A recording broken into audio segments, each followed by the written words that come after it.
All right, we are going to start on section 3.3. This is the product and quotient rule.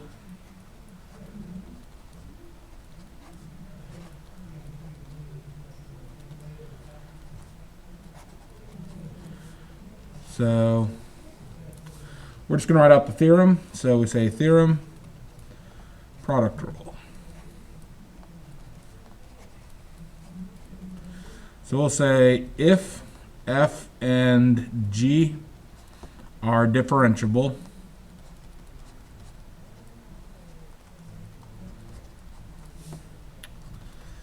then their product fg is differentiable.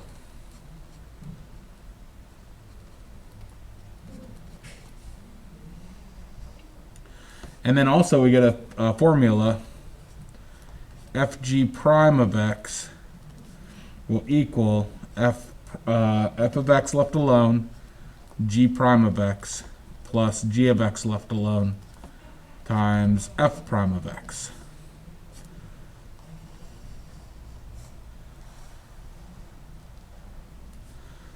Okay, so we'll look through, we'll do a couple examples with this. So first example. They tell us that h of x is equal to x squared times 9x plus 2. So I want to view this as two things multiplied together, and I want to call the first of those things f and the second of those things g. So I'm going to let f be this x squared, and I'm going to let g be this 9x plus 2. So then when I want to write out what is h prime, we'll get the f of x left alone times the derivative of g of x. The derivative of 9x is 9. The derivative of 2 is 0, so we just get 9. Plus, now we leave the g of x part alone,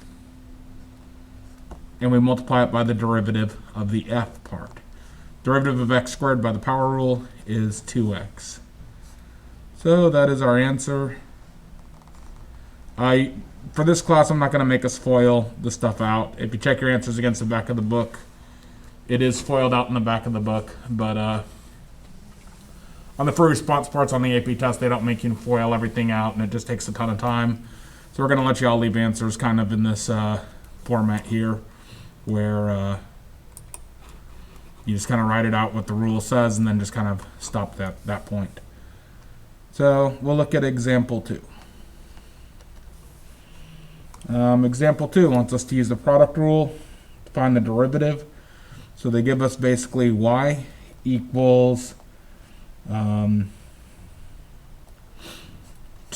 plus x to the negative 1, and then we're going to multiply that by x to the 3/2 plus 1. So this is, they want us to basically find the derivative, we'll say dy dx. So this is what we're trying to do here. So I am going to have to use the product rule to do this. And I'm going to say, all right, this first parenthesis stuff is what I'm going to consider my f. And the stuff in the second parenthesis is what I'll consider my g stuff. So dy dx will equal, leave the f stuff alone. So again, if we look at our product rule, f is left alone, then derivative of g. So f is left alone. Then I take the derivative of g. So the derivative of 3x squared, x to the 3/2 power, we pull the power down, so the 3/2 power pulls down. We get x to the power of 3/2 minus 1. 3/2 minus 1 would be 3/2 minus 2/2, which is a single half. And the derivative of 1 is 0. So this is f left alone. This is g prime. Plus, now we'll write the g left alone. times the f prime. Derivative of 2 is 0. When we take the derivative of x to the negative 1, the negative 1 comes down. We get x to the negative 1 minus another 1, which is x to the negative 2. Again, I won't make you multiply stuff out. We'll say that's our answer. Okay.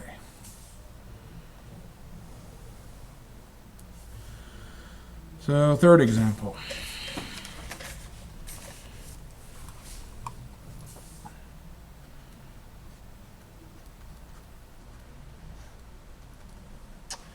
They want us to find what is d dt evaluated at, or t squared e to the t.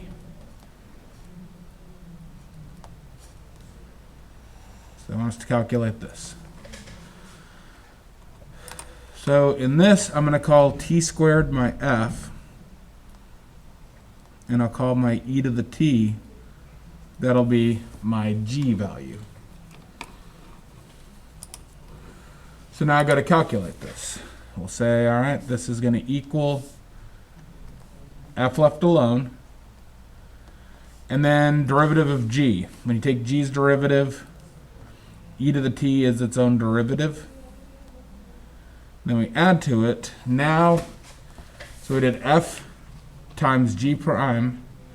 Now we're going to do g left alone, which is e to the t, times f prime. The derivative of t squared is 2t. And that is our answer for that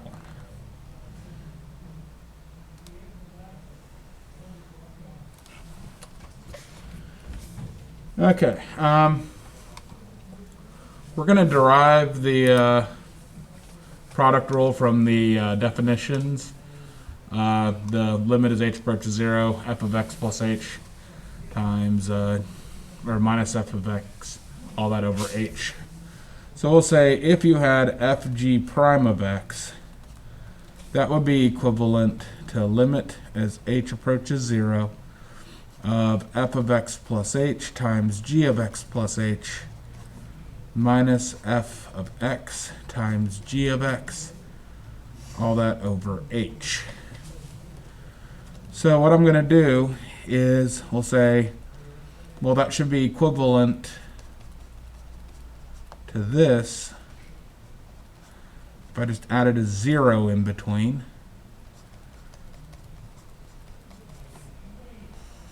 Adding nothing does nothing, so the top part should still be the same as that. And then the form of 0 I'm going to use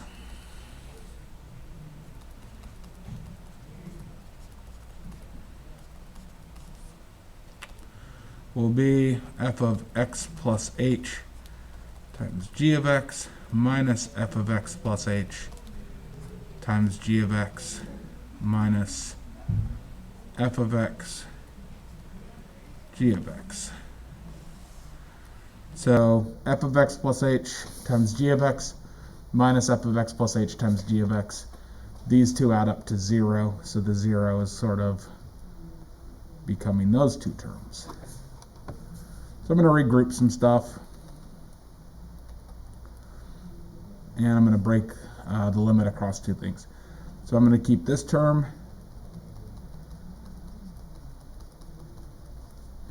minus this term,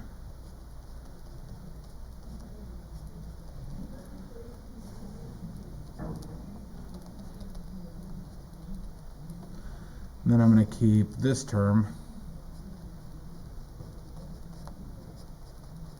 minus this term,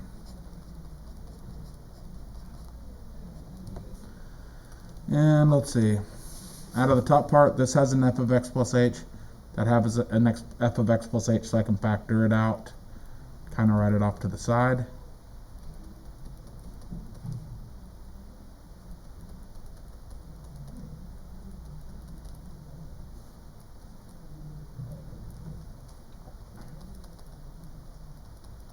On this one, they both have a g of x, so I can factor the g of x out and leave it off to the side. If we let the limit of h goes to 0, this part right here goes to f of x. This part right here, limit as h goes to 0 of g of x plus h minus g of x all that over h is g prime of x. Limit as h goes to 0 of f of x plus h minus f of x over h is f prime of x. Then we got the times g of x. So if we just reorder these terms,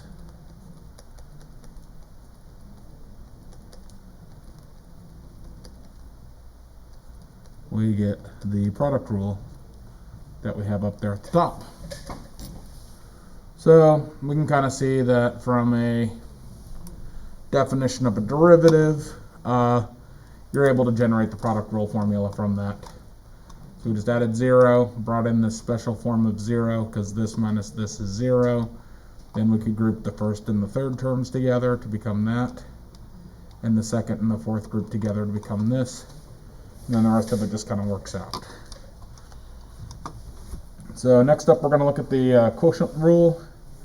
Then we got a couple quick examples there, and then we'll say that's probably good enough for what we need to do with this. So this will be theorem, the quotient rule.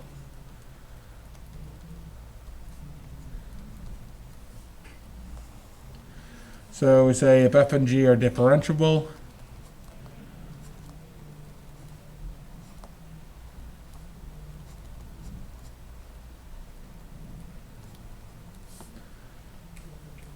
then f divided by g is differentiable.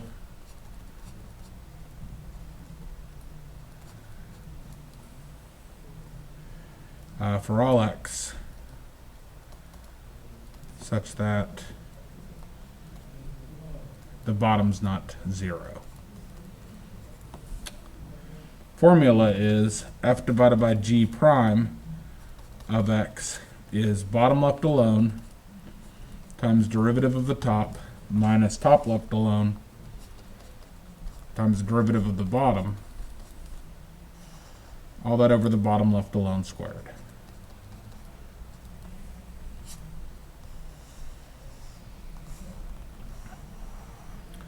And I found sometimes writing this in words makes it easier to memorize. So if we kind of view this as the top and this is the bottom, and we want to take the derivative, bottom left alone times the top's derivative minus top left alone times the bottom derivative, all that over the bottom squared. Sometimes kind of memorizing it this way helps you keep track of it better. So this is the formula we're going to kind of be dealing with for the rest of the section. And just like the other part of the section, I'm not going to make you multiply everything out unless you just really want to do that. So let's look at a couple examples real quick here.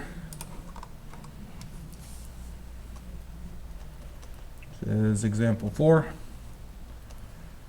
Give us f of x is equal to x over 1 minus x squared. They want us to find f prime of x. So we'll say, all right, top is just x, the bottom is that whole thing. So f prime of x equals bottom left alone times the derivative of the top. If the top is x, the derivative of x is 1 minus top left alone times the derivative of the bottom. The derivative of 1 is nothing. The derivative of negative x squared is negative 2x to the first power, which we could write as just negative 2x. Then that's all divided by the bottom squared. And that's it.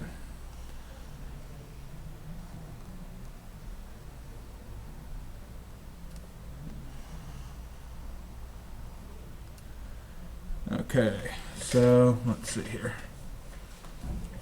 Just realized I'm...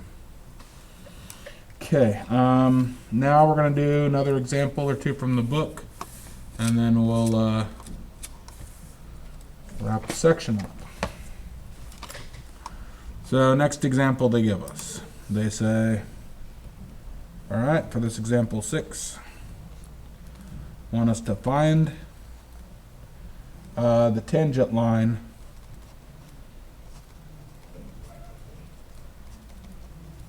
to the graph of f of x equals 3x squared plus x minus 2, all that over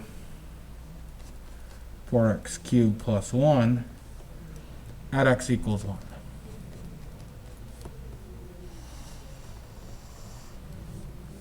Okay, so tangent line equation is y minus f of a equals f prime of a times x minus a. And for this problem, a is 1. So we're going to put 1 in for a.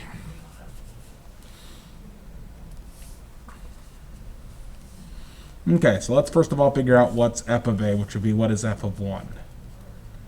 F of 1 would be 3 times 1 squared plus 1 minus 2 over 4 times 1 cubed plus 1. So I'm just putting 1 in for all the x's in the equation. It's 3 plus 1 is 4, take away 2 is 2, over 4 plus 1 is 5. So we get 2/5 plugs in for f of a. So now we got to figure out what's f prime of a, and then what happens if I put 1 in for all the x's there. So f prime of x is going to be bottom left alone times derivative of the top, which is going to be, let's see, derivative of x squared is 2x, so 3 times 2x is 6x, plus derivative of x is 1, plus derivative of negative 2 is nothing. So it's bottom left alone, derivative of top. So again, what we're trying to do, bottom left alone, derivative of top, minus top left alone, derivative of bottom, all that over bottom squared. So minus the top left alone, which is this,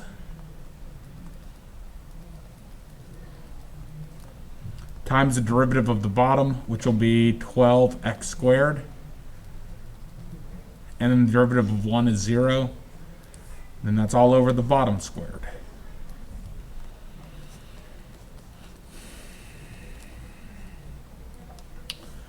So we got f prime of x.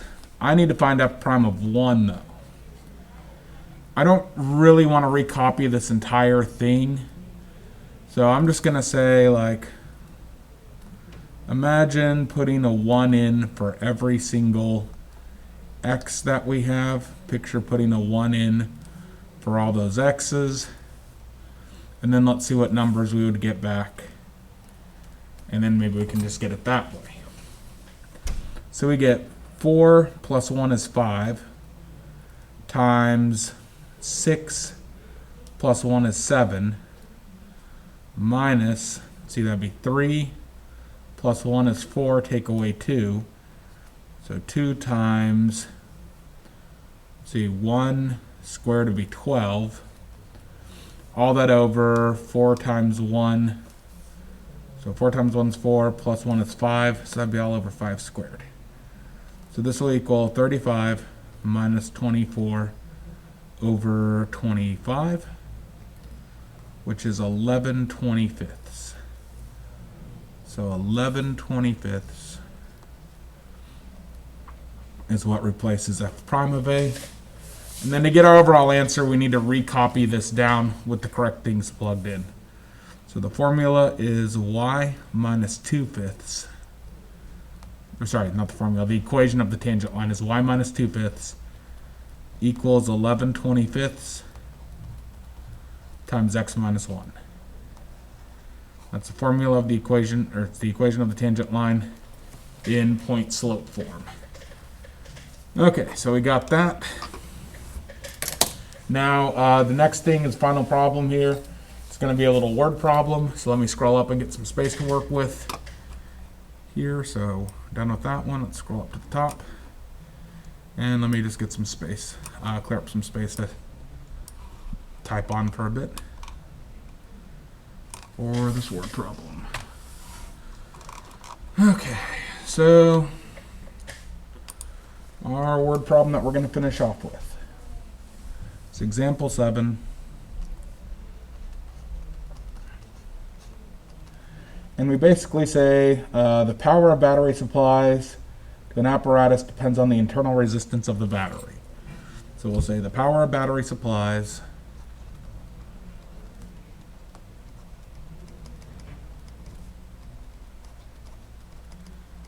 depends on the battery's internal resistance.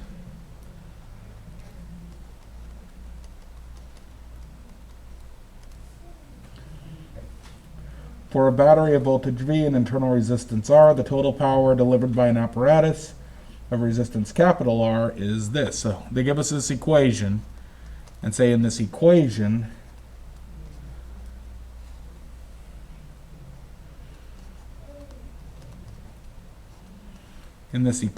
they tell us P is total power, V is voltage, R is internal resistance, capital R is the apparatus's resistance, so it's just kind of resistance of the thing that's being powered. Okay, so we've got all that. Wants us to do two things. Part A wants us to find the derivative of P with respect to capital R, assuming V and R are constants. So to do this, since this is a divisional form, we'll have to do a couple things here. So equal the bottom left alone, R plus R squared, times the derivative of the top. Now if V squared is a constant, taking the derivative of the top with respect to R would be like taking the derivative of 8 times R, which would just be 8. So we have V squared times R. V squared we're treating as a number. R is the variable, so when you take the derivative of R, you leave the V squared behind. So we get that minus, hang on, let me make sure I put minuses in all of these. Okay, we did.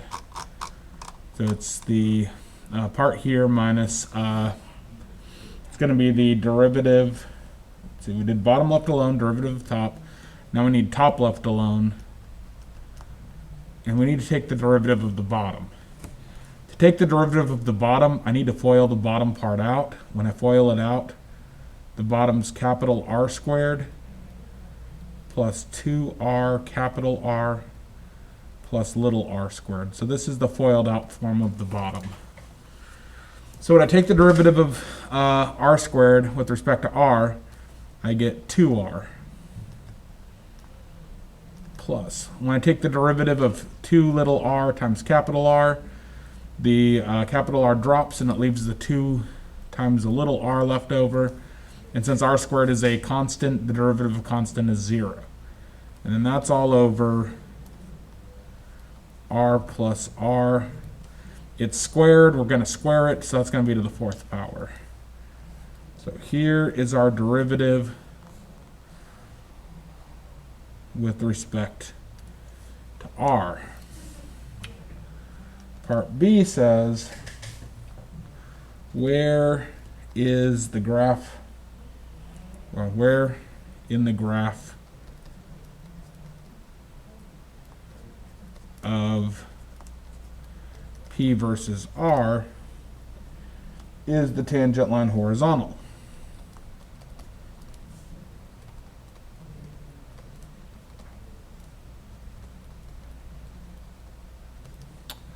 So let's set this whole equation here equal to 0.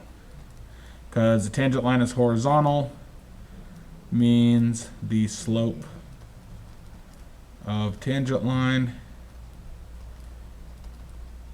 equals 0. And the slope of the tangent line is the derivative. So we're really saying where's dpdr equal to 0. So we're setting 0 equal to this giant mess. And then we'll have to kind of look through, see what's happening.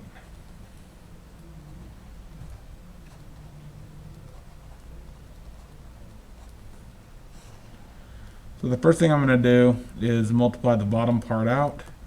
When I multiply the bottom part out here, and multiply the bottom part out over here, here it cancels. And out over here you multiply it by 0, so we get 0 equals r plus r squared times v squared minus v squared r times 2r plus 2r. So there's a couple different ways to solve this. The way I think we talked about it in class and the way I kind of think about it is let's look at the first term here and say r equals what would make this term right here equal to 0. Well, if I plugged in instead of r, if I plugged in a negative r plus r would make this 0. 0 squared is 0, so 0 times whatever the v is, that whole term would be 0. So we're going to look at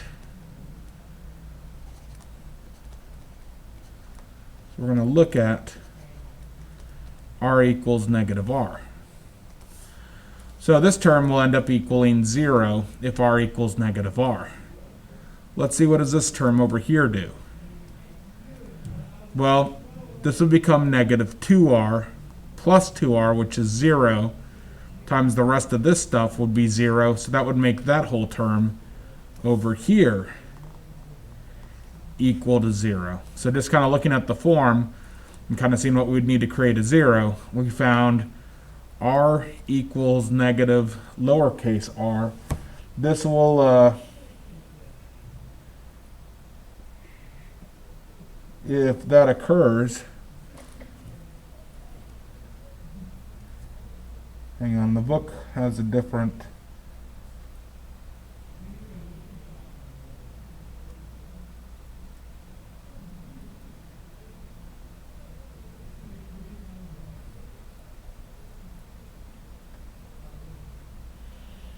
let's see here. The book has kind of a different take on stuff.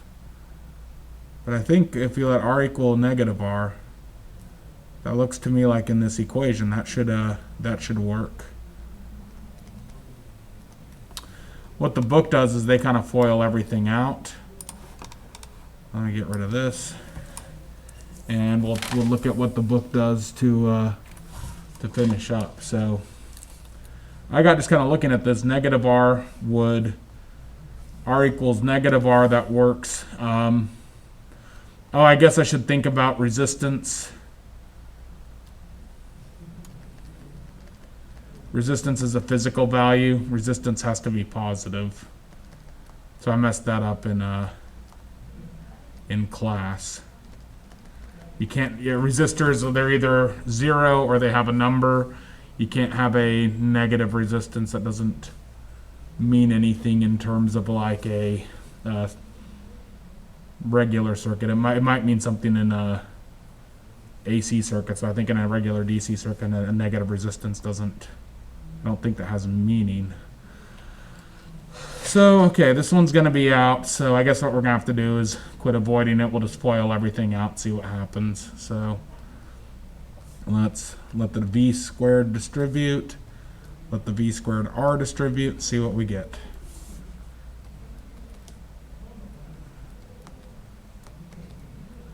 Whoops, just kidding. Can't distribute this v squared here. Got to FOIL this out first.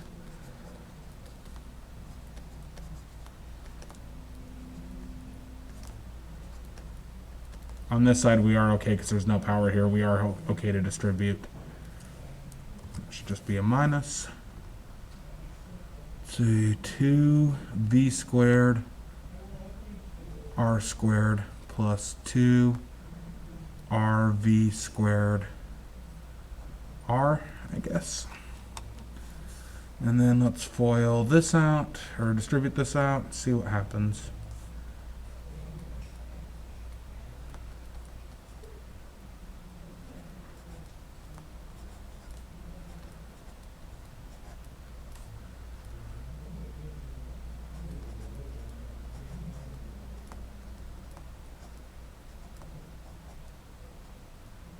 And this negative applies to this whole term, so it's going to have to distribute also. So that should make that there a negative, because it's negative this entire second term. So whatever that second term breaks up into, we're going to have to negate both parts of it. Okay, so I think we've got it down where everything's correct at this point. We got 2r v squared r and a negative 2r v squared r, so those should cancel.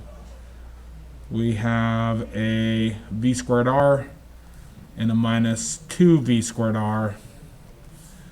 So we'll say, all right, 0 equals little r squared times v squared.